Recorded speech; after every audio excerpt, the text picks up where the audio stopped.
ಈ ಸಭೆಯಲ್ಲಿ ಎಲ್ಲರೂ ಕೂಡ ಅದೇ ರೀತಿ ನಮ್ಮ ಪದವಿ ಜೈ ಭಾರತ ಮಾತೆ. ಈ ಕಡೆ ನೋಡಬೇಕು.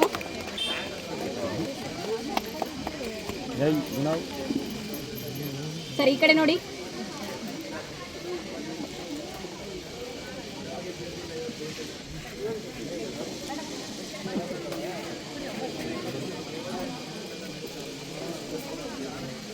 ₹460 ಅಧ್ಯಕ್ಷರು ಉಪಾಧ್ಯಕ್ಷರು ಮತ್ತು ಸದಸ್ಯರ ಗೌರವಧನ ಅನುದಾನ 14,52,000 ರೂಪಾಯಿ. ಬ್ಯಾಂಕಿನಿಂದ ಬಂದ ಬಡ್ಡಿ 3,87,458. ಒಟ್ಟು 8,72,11,183. ಖರ್ಚು 25-26ನೇ ಸಾಲಿನ ಒಟ್ಟು ಖರ್ಚು 5,56,92,391. ಬ್ಯಾಂಕ್ 31/3/2020 ಉಳಿತಾಯ ಮೊತ್ತ 3,15,00,000. ಗ್ರಾಮ ಪಂಚಾಯತಿ ಸಿಬ್ಬಂದಿಗಳಿಗೆ ಸಂಬಳದಿಂದ 1,94,864 ರೂಪಾಯಿ. ನೆರಳು ಗ್ರಾಮ ಪಂಚಾಯತಿ ವ್ಯಾಪ್ತಿಗೆ ಬರುವ ಗ್ರಾಮಗಳಲ್ಲಿ ಹೊಸದಾಗಿ ಪಂಪ್ ಮೋಟರ್ ಮತ್ತು ಜಿಯೋ ಪೈಪ್ ಕಾಲರ್ ಪ್ಯಾನಲ್ ಬೋರ್ಡ್ ಖರೀದಿ ಬಾಬ್ತು 38,86,472 ರೂಪಾಯಿ. ನೆರಳು ಗ್ರಾಮ ಪಂಚಾಯತಿ ವ್ಯಾಪ್ತಿಗೆ ಬರುವ ಗ್ರಾಮಗಳಲ್ಲಿ pump motor panel board repair ಮಾಡಿದ ಬಾಬ್ತು 30,90 ರೂಪಾಯಿ. ನೆರಳು ಗ್ರಾಮ ಪಂಚಾಯತಿ ವ್ಯಾಪ್ತಿಗೆ ಬರುವ ಎಲ್ಲ ಗ್ರಾಮಗಳಲ್ಲಿ ಕುಡಿಯುವ ನೀರಿನ ಪೈಪ್ ರಿಪೇರಿ ಮತ್ತು ಪೈಪ್ ಲೈನ್ಗೆ ಸಾಮಗ್ರಿ ಖರೀದಿ ಬಾಬ್ತು 50,21,981 ರೂಪಾಯಿ. ನೆರಳು ಗ್ರಾಮ ಪಂಚಾಯತಿ ವ್ಯಾಪ್ತಿಗೆ ಬರುವ ಎಲ್ಲ ಗ್ರಾಮಗಳಲ್ಲಿ ಅಳವಡಿಸಲು ವಿದ್ಯುತ್ ಸಾಮಗ್ರಿ ಖರೀದಿ ಬಾಬ್ತು 41,23,366 ರೂಪಾಯಿ. ಪರಿಶಿಷ್ಟ ಜಾತಿ ಪರಿಶಿಷ್ಟ ಪಂಗಡಗಳಿಗೆ ಶವ ಸಂಸ್ಕಾರ ಮತ್ತು ವಿದ್ಯಾರ್ಥಿ ಅದ್ರದ್ದು ಆಲ್ರೆಡಿ ಬಿಲ್ ಅದನ್ನು ನಾವೇನು ಪ್ರಶ್ನೆ ಮಾಡಲಿಲ್ಲ. ಈಗ ಅವ್ರು ತೋರಿಸಿರುವಂಥದ್ದು ಎಡನಳ್ಳಿ ಗ್ರಾಮದ ದಿಣ್ಣೆಯಲ್ಲಿರುವಂಥ ಅಂಗನವಾಡಿಗೆ ಕಾಂಪೌಂಡ್ ಮಾಡೋರೆ. ಅಲ್ಲಿ ಕಾಂಪೌಂಡ್ ಆಯ್ತು ಅಂತ ದಯವಿಟ್ಟು ತೋರಿಸ್ಬೇಕಂತ ಹೇಳ್ತಾರೆ. ಕಾಂಟ್ರಾಕ್ಟರ್ ಯಾರು? ಹೌದು,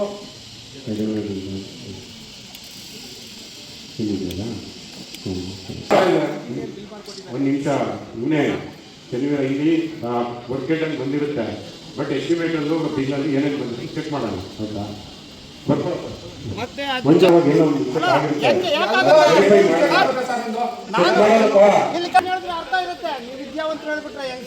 ಇಲ್ಲಿ ಯಾರನ್ನ ಧನಮೇಶ್ವರ ಅಂತಾರ? ಯಾರನ್ನ ನೀನು ಯಾರಾದ್ರೂ ಧನಮೇಶ್ವರ ಅಂತ ಆಯ್ತು.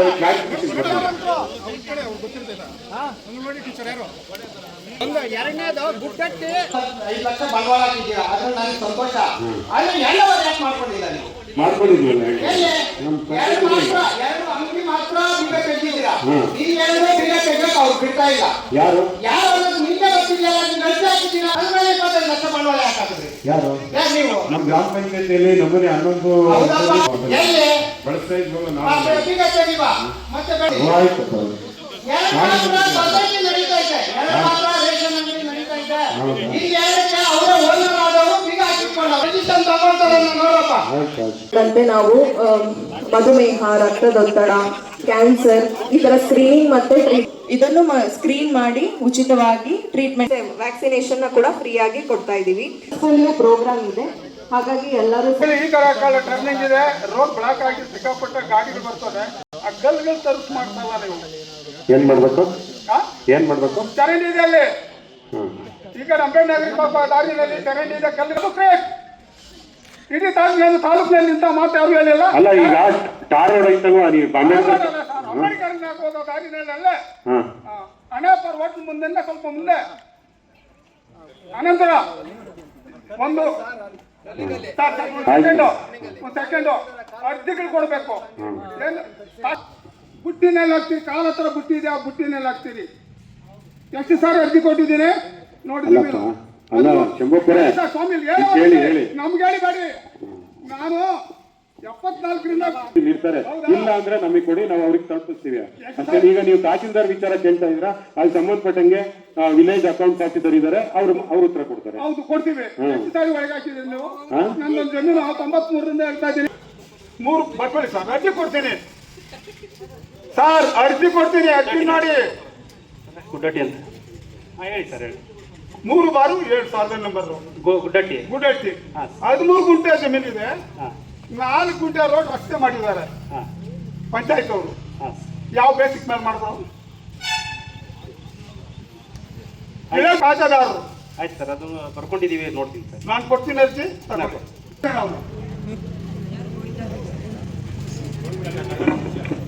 ಪಾಪ ಮಂಜು ಎಲ್ರಿಗೂ ಒಂದೊಂದು ಅಷ್ಟು ಕೊಡು. ಸಬ್ ಇನ್ಸ್ಪೆಕ್ಟರ್ ಹಾಲಿದ್ದಾರೆ ಅಂತಿದೆ. ವಿಲೇಜ್ ಮ್ಯಾಪಲ್ಲಿ ನೋಡಿ, ವಿಲೇಜ್ ಮ್ಯಾಪಲ್ಲಿ ನಂಬರ್ ಹಾಕಿದ್ದೀನಿ. ಕೊಟ್ಟಿದ್ದೀನಿ ಸರ್.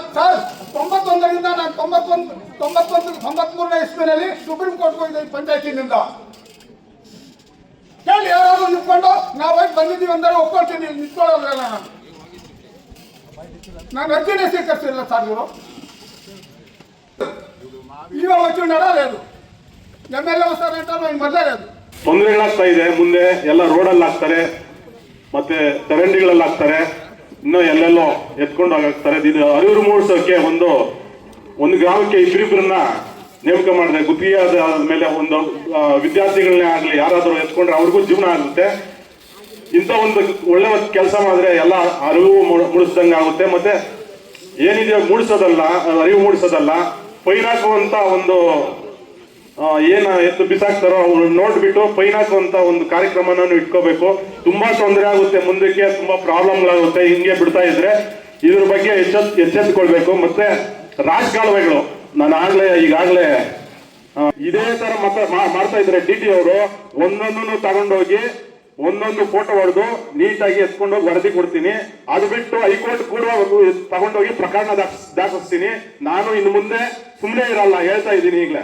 ದಯವಿಟ್ಟು ಕೆರೆಗಳು ಒತ್ತುವರಿ ಆಗಿದೆ, ಇವಿಕ್ಷನ್ ಮಾಡಿಲ್ಲ, ಮಾಡಿ ಇನ್ನೊಂದು ವರದಿಗಳು ಉಲ್ಟಾ ಮಾಡಿ ಹಾಕುವ ವರದಿ ನಮಗೂ ಗೊತ್ತಾಗ್ತಾ ಇದೆ. ಆ ಉಲ್ಟಾ ಮಾಡೋ ವರದಿ ಹಾಕ್ಬೇಡಿ. ಅದು ಏನಿದೆಯೋ PO ಅವರೆಲ್ಲ ಕೊಡೋದು ವರದಿಗಳು ಫಸ್ಟ್ ಅಳತೆ ಮಾಡಬೇಕು. ಆಮೇಲೆ ಏನು ಅವಿಕ್ಷನ್ ಏನು ಒತ್ತುವರಿ ಇದೆಯೋ ಆಮೇಲೆ PDO ಅವರು ವರದಿ ಕೊಡ್ತಾರೆ. ಇದನ್ನ ದಯವಿಟ್ಟು DT ಅವರು ಗಮನಕ್ಕೆ ತಗೋಬೇಕು. ಇದು ತಪ್ಪಾಗುತ್ತೆ. ಸೋಮವಾರ ಅಂತಾರೆ. ನಿಮ್ಮ RI ಅವ್ರು ಕೇಳಿದ್ರೆ ಸೋಮವಾರ ಅಂತಾರೆ. ಯಾವ ಸೋಮವಾರ? ಎಷ್ಟು ಸೋಮವಾರ ಬೇಕು ನಿಮ್ಗೆ? ಈಗ ಸರ್ವೇರ್ ಬರ್ದೇ ಇರೋದಕ್ಕೆ ನಮ್ಗೆ ಸಮಸ್ಯೆ ಆಗ್ತಾ ಇರೋದು ಸರ್. ಅದೇ ಯಾವಾಗ ಬರ್ತೀರಾ? ಯಾವಾಗಿಂದ ಸ್ಟಾರ್ಟ್ ಮಾಡ್ತೀರಾ? ನಾವು ಹೇಳಿದೀವಿ ಸರ್, ಈಗ ಸರ್ವೇರ್ನ ಕರೆಸಿಬಿಡಿ ಸರ್ ಈ ಗ್ರಾಮ ಸಭೆಯಲ್ಲಿ ಅಂತ ಹೇಳಿದೀವಿ ನಿನ್ನೆ. ದಾರಿಗಳಿಲ್ದಿರ, ದಾರಿಗಳು ಸುಮಾರು ಇದಕ್ಕೆ ದಾರಿಗಳಿಲ್ಲ. ಕಾಲ್ ದಾರಿಗಳು ಬಿಡ್ಕೊಡೋದಕ್ಕೆ ಕಷ್ಟ ಆಗ್ತಾ ಇದೆ ಅಂದ್ರೆ ಇರೋ ದಾರಿಗಳು ಬಿಟ್ಕೊಡೋದಕ್ಕೆ ಕಷ್ಟ ಆಗ್ತಾ ಇದೆ. ನಾವು ಅವರಿಗೆ 3 ಸತಿ ಲೆಟರ್ ಬರ್ದಿದ್ದೀವಿ ಸರ್. ನನ್ನ ಹತ್ರ ಎಕ್ಲಾಜ್ಮೆಂಟ್ ಇದೆ. ನಿಮಗೆ ಬೆಲೆ ಇಲ್ವಾ? ನಮ್ಗೆ ಎಷ್ಟು ಬೆಲೆ ಕೊಡ್ತೀರಾ? ಆಯ್ತು, 1 ವರ್ಷನೇ ಆಗ್ತಾ ಇದೆ. ಕಂದಾಯ ರಸೀದಿ ಪುಸ್ತಕ ತರಿಸಿಲ್ಲ ನೀವು. ಇನ್ನು ಎಷ್ಟು ಸಾರಿ ಹೇಳ್ಬೇಕು, ಎಷ್ಟು ಸಾರಿ ಮಾತಾಡ್ಬೇಕು ನಿಮ್ಗೆ ಹೇಳಿ. ನಾಗಪ್ಪಣ, ಇದ್ರ ಬಗ್ಗೆ ನಾನು 3-4 ಸತಿ ಸಾಹೇಬ್ರ ಹತ್ರ ಅಲ್ಲಿ ಮೇಡಮ್ ಹತ್ರನೂ ಮಾತಾಡಿದ್ದೀನಿ. ಮೇಡಮ್ ಹತ್ರ ಈ ತರ ನನಗೆ ಸಮಸ್ಯೆ ಆಗ್ತಿದೆ, ನೆರಳೂರಲ್ಲಿ ಒಂದು ಬುಕ್ ಇಲ್ಲ ಅಂತಾನೆ ಹೇಳಿದ್ದೀನಿ. ಮೊನ್ನೆನಾದ್ರೂ ಮೇಡಮ್ ಅವ್ರ ಗಮನಕ್ಕೆ ತಗೊಂಡ್ಬಂದಿದ್ದೀನಿ. ಮೇಡಮ್ ಅವರು ಒಂದು 15 ದಿನ ಬರ್ತಾ ಇದೆ ಅಂತ ಹೇಳ್ತಾ ಇದ್ದೀರಾ. ಜನರು ಎಲ್ಲಿಗೆ ಟ್ಯಾಕ್ಸ್ ಕಟ್ಟಬೇಕು, ಎಲ್ಲಿ ಕಟ್ಟೋದು, ಏನ್ ಮಾಡ್ಕೊಳೋದು, ಅವ್ರು ಬೇಕಾದ್ರೆ ಏನ್ ಮಾಡೋದು? ಈಗ ಆಕ್ಚುಲಿ ಅಲ್ಲಿ ಬುಕ್ ಬಂದ್ರೆ ನಾವು ತಗೊಂಡ್ ಬರ್ತೀವಿ, ಬಟ್ ಅಲ್ಲೇ ಬುಕ್ ಅಲ್ಲ, ನೀವು DC ಆಫೀಸಲ್ಲಿ ತಗೊಂಡ್ಬರ್ಬೇಕು. ನೀವು ಹೋಗಿ ಬರುತ್ತೆ ಇಲ್ಲ, ಬರೆದು ಕೊಟ್ಟಿದ್ದೀನಿ ಆಲ್ರೆಡಿ. ನನ್ನ ಸಮಸ್ಯೆ ಒಬ್ಬ ನೀವು ತರ್ತಾ ಇಲ್ಲ ಪುಸ್ತಕನ ಹೇಳ್ತಾ ಇದ್ದೀರಾ. ಸಮೂಹ ಹೇಳ್ತಾ ಇದ್ರ ಬಂದ್ರೆ ಬರುತ್ತೆ ಅಣ್ಣ, ಬರೋ ತಿಂಗಳು ಬರುತ್ತೆ ಹೇಳ್ತಾ ಇದ್ರ. ಮುಂದಿನ ವಾರ ಅಂದ್ರೆ ನಾಳೆ ಇವತ್ತೇ ಹೇಳಿದ್ದೀನಿ. ಆಕ್ಚುಲಿ ಹಿಂದಿನ ವಾರನೇ ಹೇಳಿದ್ದೆ ಮೇಡಮ್, ಈ ತರ ಸಮಸ್ಯೆ ಆಗ್ತದೆ ನೆರಳೂರಲ್ಲಿ ಎಕ್ಸೆಸ್ಲಿ ಈ ತರ. ಅದ್ರ ಬಗ್ಗೆ ನಾಳೆನೇ ಬೇಕಾದ್ರೆ ಇನ್ನೊಂದ್ಸಲ ನಾನೇ ಅಲ್ಲಿ ಚೇಂಬರ್ ಹೋಗಿ ಮಾತಾಡ್ತೀನಿ. ಆದಷ್ಟು ಬೇಗ ತರಿಸ್ಕೊಡಿ. ಈಗ ಯಡೂನಹಳ್ಳಿ, ಬಳಗಾರನಹಳ್ಳಿ gate, ಗುಡ್ಡೆಟ್ಟಿ gate, ತಿರುಮಣ್ಣಹಳ್ಳಿ gate, Neralur gate ಸುಮಾರು 6 ತಿಂಗಳಿಂದ ಈ ಹಳ್ಳಿಯಲ್ಲಿ ಇರ್ತಕ್ಕಂಥವ್ರು ಬಹಳ ಸಮಸ್ಯೆ. ಹೈವೇಯಿಂದ ನರಕ ಯತ್ನೆ ಮಾಡ್ತಾ ಇದ್ದೀವಿ. ಸ್ಕೂಲ್ಗಳು ಬೇರೆ ಪ್ರಾರಂಭ ಆಗಿದೆ. ಇವಾಗ ಎಷ್ಟು ಸಮಸ್ಯೆ ಅಂತ ಹೇಳಿದ್ರೆ ದಯವಿಟ್ಟು ಜಿಲ್ಲಾಧಿಕಾರಿಗಳಿಗೆ ಪತ್ರ ಬರೀರಿ ಇವತ್ತೇ. ಇಲ್ಲ ಸುಮಾರು ಜನ ಪೊಲೀಸರನ್ನ ಅಲ್ಲಿ ಹಾಕ್ಲಿಕ್ಕೆ ಹೇಳಿ. ಎಷ್ಟು ಸಮಸ್ಯೆ ಅಂತ ಹೇಳಿದ್ರೆ ಈಗ ಒಂದು U-ಟರ್ನ್ ಮಾಡ್ಲಿಕ್ಕೆ ಇಲ್ಲಿಗೆ ಬರ್ಬೇಕು ಗೆಸ್ಟ್ ಲೈನ್ ಹತ್ರ, ಇಲ್ಲಾಂದ್ರೆ ಚಂದಾಪುರಕ್ಕೆ ಹೋಗ್ಬೇಕು. ಯಾರು ಸಬ್ ಇನ್ಸ್ಪೆಕ್ಟರ್ ಸಾಹೇಬ್ರು ಇದ್ದಾರೆ, ನಮ್ಮ ಅರುಣ್ ಅವ್ರಿಗೂ ಕೂಡ ನಾನು ಸಾಹೇಬ್ರೆ, ಪೊಲೀಸ್ ಸಾಹೇಬ್ರೆ ಕೇಳಿಸ್ಕೊಳ್ಳಿ. ಅಲ್ಲೇ ತುಂಬಾ ಅದರಿಂದನೇ ಜಾಮ್ ಆಗ್ತಿರೋದು. ಈಗ ಅಂಡರ್ ಪಾಸ್ ವರ್ಕ್ ನಡೀತಾ ಇರೋದ್ರಿಂದ ಎಲ್ಲ ಸಮಸ್ಯೆ ಆಗ್ತಾ ಇರೋದು. ಬಳಗಾರನಹಳ್ಳಿ ಗೇಟು ಮತ್ತೆ ಗೆಸ್ಟ್ ಲೈನ್ ಸರ್ಕಲ್, ಬಳಗಾರನಹಳ್ಳಿ ಸರ್ಕಲ್ ಮುಚ್ಚಿದ್ರಿ, ಒಳ್ಳೆ ಕೆಲಸ ಮಾಡಿದ್ರಿ. ಅದೇ ರೀತಿ ಗೆಸ್ಟ್ ಲೈನ್ ಸರ್ಕಲ್ನ ಮುಚ್ಚಿ, ಅಲ್ಲಿ ಬೇಡ. U-ಟರ್ನ್ ತಗೊಂಡೋಗಿ ದಯವಿಟ್ಟು RTO ಆಫೀಸ್ ಮುಂದೆ ಒಂದು U-ಟರ್ನ್ ಮಾಡಿ. ಸಾಧ್ಯ ಆದ್ರೆ ನೆರಳೂರು ಡೌನಲ್ಲಿ ಒಂದು U-ಟರ್ನ್ ಮಾಡಿ, ಬೇಡ ಅಂದ್ರೆ ಹಳೆ ಚಂದಾಪುರದ U-ಟರ್ನ್ ಇದೆ, ತಿರ್ಸ್ಕೊಂಡ್ ಬರ್ತಾರೆ. ಇದೆ ಅವೆರಡು ಕೆಲಸ ಮಾಡಿದ್ರೆ ಅಲ್ಲಿ 80% ಸಮಸ್ಯೆ ಸಾಲ್ವ್ ಆಗುತ್ತೆ. ದಯವಿಟ್ಟು ಪೊಲೀಸ್ ಅಧಿಕಾರಿಗಳು ಇದನ್ನ ಅದನ್ನ ಸಮಸ್ಯೆ ಬಗೆಹರಿಸಿ ಅಂತ ನಾವು ಕೇಳ್ಕೊಳ್ತಾ ಇರೋದು. NHI ಅವರು ಮತ್ತೆ ಕಾಮಗಾರಿ ಮಾಡ್ತಾ ಇರೋನ್ನೆಲ್ಲ ಕರೆಸಿ ಮೀಟಿಂಗ್ ನಡೀತಾ ಇದೆ. ಅದನ್ನ ಬಳಗಾರನಹಳ್ಳಿ ಈಗ ಕ್ಲೋಸ್ ಮಾಡಿದ್ದೀವಿ, ಗೆಸ್ಟ್ ಲೈನು ಕ್ಲೋಸ್ ಮಾಡ್ತಾ ಇದೀವಿ. ಈಗ ಇನ್ನೊಂದು ವಾರದಲ್ಲಿ ಕ್ಲೋಸ್ ಆಗುತ್ತೆ. ಅದನ್ನ ತಗೊಂಡು ಬಂದು RTO ಹತ್ರ U-ಟರ್ನ್ ಕೊಡ್ತೀವಿ. ದಯವಿಟ್ಟು ಹಳ್ಳಿಯವರು ಯಾರು ಬೇಜಾರು ಮಾಡ್ಕೊಬೇಡಿ. ಅಲ್ಲಿಂದ ತೆರೆಕೊಂಡು ಯಡೂನಹಳ್ಳಿಯವರು ಇದ್ರಲ್ಲಿ ಇಲ್ಲಿಗೆ ಬರಬೇಕು. ಕ್ಲೋಸ್ ಆಗುತ್ತೆ. ಹೆಡ್ ಆಫೀಸ್ ಅವ್ರನ್ನ ಕರೆಸಿದೀವಿ, ಸಾಹೇಬರು ಮೀಟಿಂಗ್ ಮಾಡ್ತಾ ಇದ್ದಾರೆ. ಈಗ ಅವೆರಡು ಕೆಲಸ ಮಾಡಿ 100% ಸಾಲ್ವ್ ಆಗುತ್ತೆ. ಆಹಾರ ಬಿಸ್ಕಾಂ ಅವರು ಬಂದಿಲ್ವಾ? ಬಂದಿಲ್ಲ ಆಹಾರ ಇಲಾಖೆಯವರು ಬಂದಿಲ್ಲ. ಅವರು ಅಲ್ಲ ಸರ್, ಈಗ ನಾನು ಇನ್ನೊಂದು ಬಳಗನಹಳ್ಳಿ ಗ್ರಾಮದ ಸರ್ವೆ ನಂಬರ್ 3ರಲ್ಲಿ ಇದು ಅಗ್ರಿಕಲ್ಚರ್ ಲ್ಯಾಂಡ್ ಕನ್ವರ್ಷನ್ ಯಾವುದೇ ರೀತಿ ಕನ್ವರ್ಷನ್ ಆಗಿಲ್ಲ, ಎಂತದಿಲ್ಲ, ಏನಿಲ್ಲ. ಆದ್ರೆ ನೀವು ಕೊಟ್ಟಿರೋದು ಅದು ಯಾವ ರೀತಿ ಲೈಸೆನ್ಸ್ ಕೊಟ್ಟಿದ್ದಾರೆ ಗೊತ್ತಿಲ್ಲ, KEB ಕನೆಕ್ಷನ್ ಕೊಟ್ಟಿದ್ದಾರೆ ಗೊತ್ತಿಲ್ಲ. ದೊಡ್ಡ ದೊಡ್ಡ ಕಂಪ್ನಿಗಳು ಮಾಡ್ಕೊಂಡು ರಾಜರೋಷವಾಗಿ ರಾತ್ರಿ ಬೆಳಿಗ್ಗೆ ರಾತ್ರಿ ಇನ್ನು ಟೈಮೇ ಇಲ್ಲ ಬಿಡಿ, ಅದಕ್ಕೆ ನಾನ್ ಸ್ಟಾಪ್ ಓಡಿಸ್ತಾನೆ ಇದ್ದಾರೆ ಕಂಪ್ನಿಗಳು. ಆಯ್ತಲ್ಲ ಸರ್, ಈಗ ಅರ್ಜಿ ಕೊಟ್ಟಿದ್ದೀವಿ ಸುಮಾರು ಸಲ 6 ವರ್ಷದಿಂದ ನಡೀತಾ ಇರ್ಬೋದು. ಇಲ್ಲ, ನನ್ನ ಪ್ರಕಾರ ಒಂದು 20 ವರ್ಷದಿಂದನೂ ಇದಾವೆ ಅಂತ. ಖಂಡಿತ ಇಲ್ಲ ಸರ್, ಅದು ಬಂದ್ಬೇಕಾದ್ರೆ ಕಂಪ್ನಿ ನೋಡ್ಬೋದು ನೀವು. ಅವರು ಯಾವ ರೀತಿ ಪರ್ಮಿಷನ್ ಕೊಟ್ಟಿದ್ದಾರೆ ಅದಕ್ಕೆ? ಈಗ ಅವ್ರನ್ನೇ ಕೇಳೋಣ ಬಿಡಿ. ಯಾವಾಗ ಕೇಳ್ತಾರ ಸರ್? ಆಯ್ತು, ಗ್ರಾಮ ಸಭೆ ಯಾವಾಗ ಕೇಳ್ತಾರ? ಅಲ್ಲ, ನನಗೆ ಪ್ರಶ್ನೆ ಇದು. ನಾನು ಸುಮಾರು ಸಲ ನಿನ್ಗೂ ಅರ್ಜಿ ಕೊಟ್ಟಿದ್ದೀನಿ ಆಲ್ರೆಡಿ. ನಾನು ಎಲ್ಲ ಸಂಬಂಧಪಟ್ಟ ಡಿಪಾರ್ಟ್ಮೆಂಟ್ಗೆಲ್ಲ ಅರ್ಜಿ ಕೊಟ್ಟಿದ್ದೀನಿ. ನೀವು ಪಂಚಾಯತಿಂದ KEB ಅವ್ರಿಗೂ ಅರ್ಜಿ ಕೊಟ್ಟಿದ್ದೀರ, ಆದ್ರೆ ಕ್ರಮ ಮಾತ್ರ ತಗೊಂಡಿಲ್ಲ. ಯಾಕೆ? ಈಗ ಅವ್ರಿಗೆ ಕೇಳೋಣ ಬಿಡಪ್ಪ. ಹೇಳೋದಾಯ್ತು ಸರ್, ಯಾವಾಗ ಕೇಳ್ತಾರೆ ಹೇಳಿ? ನಾಳೆನೇ ಲೆಟರ್ ಬರೆಯೋದು ಬಿಡ ಅವ್ರಿಗೆ. ಬರೀತಾರ? ಖಂಡಿತ ನೋಡ್ರಪ್ಪ, ಇದು ಬರೀತಾರಂತೆ ನಾಳೆ ಬೆಳಿಗ್ಗೆ. ಸರ್ವೆ ನಂಬರ್ 4 ನೆನಪಲ್ಲಿ ಇಟ್ಕೊಳ್ಳಿ, ಬಳಗಾರಹಳ್ಳಿ. ಆಯ್ತಲ್ಲ, ಹೇಳಿ ಇನ್ನೊಂದ್ಸಲಿ. ಕೇಳೋಣ ಬಿಡಪ್ಪ. ಹೇಳಿ ಸರ್. ಅವ್ರಿಗೆ ಲೆಟರ್ ಬರೀ ನಂಬರ್ 3. ಮುಂದೆ ಕ್ಲೀನ್ ಮಾಡಿದ್ದೀರಾ ನೀವು? ಮಾಡ್ತಿದ್ದೀರಾ? ಅಲ್ಲ, ಮನೆಗಳ ಮುಂದೆ ಅಂದ್ರೆ ಎಲ್ಲಿ ಓಪನ್ ಇರುತ್ತೆ ಅಲ್ಲಿ ಮಾಡ್ಕೊಂಡು ಹೋಗ್ತಾರೆ. ಮತ್ತೆ ಅದು ಏನ್ ಪ್ರಯೋಜನ? ಪ್ರಯೋಜನ ಏನು? ಮಾಡಿ ಏನ್ ಪ್ರಯೋಜನ? ಯಾಕೆ ಬಿಲ್ ಮಾಡ್ತೀರಾ? ಸುಮ್ಮನೆ ವೇಸ್ಟ್ ಬಿಲ್ ಮಾಡ್ತಿದ್ದೀರಾ ಇದು? ಅಲ್ಲ, ಈಗ ಏನ್ ಮಾಡ್ಬೇಕು ಅಂತ ನೀವು ನೀಟಾಗಿ ಎಲ್ಲ ತರಿಸಿ ಮಾಡ್ಬೇಕು. ಇದು ಯಾಕೆ ಅದನ್ನ ತೆಗಿತೀರಾ, ಬಿಡ್ತೀರಾ, ಮತ್ತೆ ಮಳೆ ಬರುತ್ತೆ, ಮತ್ತೆ ಅಲ್ಲೇ ತುಂಬಿಕೊಳ್ಳೋದು. ಪ್ಯಾಕಪ್ ಮಾಡಿರ್ತಾರಲ್ಲ, ಯಾಕೆ ಪ್ಯಾಕಪ್ ಮಾಡ್ತೀವಿ? ತೆಗಿಬೇಕು, ನೀವು ತೆಗಿಸ್ಬೇಕು. ನೀವ್ ಯಾಕೆ ಬರ್ತೀರಾ ಮತ್ತೆ? ಎಲ್ಲರ ಮನೆ ಮುಂದೆ ತೆಗ್ಸಿ. ನಮ್ಮ ಮನೆ ಅಂತ ಹೇಳ್ತಿಲ್ಲ, ಇನ್ನೊಬ್ಬರ ಮನೆ, ಎಲ್ಲರ ಮನೆ ಮುಂದೆ ತೆಗ್ಸಿ. ಆಯ್ತು, ನೋಟಿಸ್ ಕೊಡೋಣ ಬಿಡಿ ಅವ್ರಿಗೆಲ್ಲ. ನೋಟಿಸ್ ಕೊಟ್ಟಲ್ಲ ಸರ್, ಮತ್ತೆ ಯಾಕೆ ಕೆಲಸ ಮಾಡಿಸ್ತಾ ಇದ್ದೀರಾ? ಅಲ್ಲ, ಈಗ ಮತ್ತೆ ಕ್ಲೀನ್ ಮಾಡೋದು ಬೇಡ. ಯಾಕೆ ಮಾಡಿಸ್ತೀರಾ ನೀವು? ಮಾಡಿಸಿ ಏನ್ ಪ್ರಯೋಜನ? ನಾನು ನಿನ್ನೆನೇ ಹೇಳಿದ್ದೀನಿ ಅವ್ರಿಗೆ ಮಾಡಬೇಡಿ ಅಂತ. ನಾನು ಮತ್ತೆ ಹೋಗ್ಬರೋ ಅಷ್ಟು ಮತ್ತೆ ಅದೇ ಕೆಲಸ ಮಾಡ್ತಿದ್ದಾರೆ. ಇದೆ ನಂದು ಮೋರಿಯಿಂದ ನನ್ನ ಮನೆ ಐಟ್ ಇತ್ತು, ರೋಡು ಇತ್ತು ಸೈಟ್ಗೆ.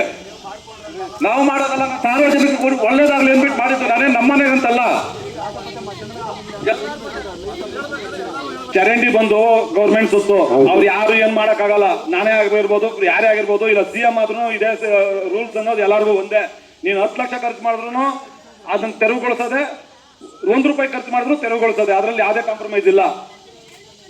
ಹೇಳ್ತಾರೆ ಇವ್ರ ಉದ್ದೇಶ, ನಾನು ಒಪ್ಕೊಳ್ತೀನಿ, ನಾನು ಇಲ್ಲಿ ಬೇಡ ಇಲ್ಲ ಅಂತ ಹೇಳಲ್ಲ. ಆದ್ರೆ ನೀವು ತೆರವುಗೊಳಿಸಿದ ಮೇಲೆ ಅವ್ರ ಮನೆಗೆ ಅವ್ರ ಮನೆಗೆ ಹೋಗೋಕೆ ಏನಾದ್ರೂ ನೀವು ವ್ಯವಸ್ಥೆ ಮಾಡ್ಕೊಡ್ಬೇಕಲ್ವಾ? ಮಾಡ್ಕೊಟ್ಟು ನೀವು ಆಕ್ಷನ್ ಪ್ಲಾನ್ ಹಾಕೊಂಡು ಆ ಕಾಮಗಾರಿ ಇದೆ ಅಂದಾಗ ನೀವು ತೆರವುಗೊಳಿಸ್ಬೇಕು. ಇವಾಗ ಏಕಾಏಕಿ ನೀವು ಹೋಗ್ಬಿಟ್ಟು ತೆರವುಗೊಳಿಸ್ಬಿಟ್ರೆ ಅವ್ರ ಮನೆಗೆ ಹೋಗೋದಂಗೆ? ಸ್ನೇಹಿತರಿಗೆ ಹೇಳ್ತೀನಿ, ನಾನು ಫಸ್ಟ್ ಹಾಕೊಂಡಿದ್ದೆ ಅದನ್ನು ಸ್ಲ್ಯಾಬ್ ಬೇಕಂದ್ಬಿಟ್ಟೆ ನಾನು PDO ಅವ್ರಿಗೆ ಹೇಳ್ಬಿಟ್ಟು. ಇಂದು ಗ್ರಾಮಸಭೆ ಆಗಮಿಸಿರುವ ನಿಮ್ಮೆಲ್ಲರಿಗೂ ನನ್ನ ವಂದನೆಗಳು.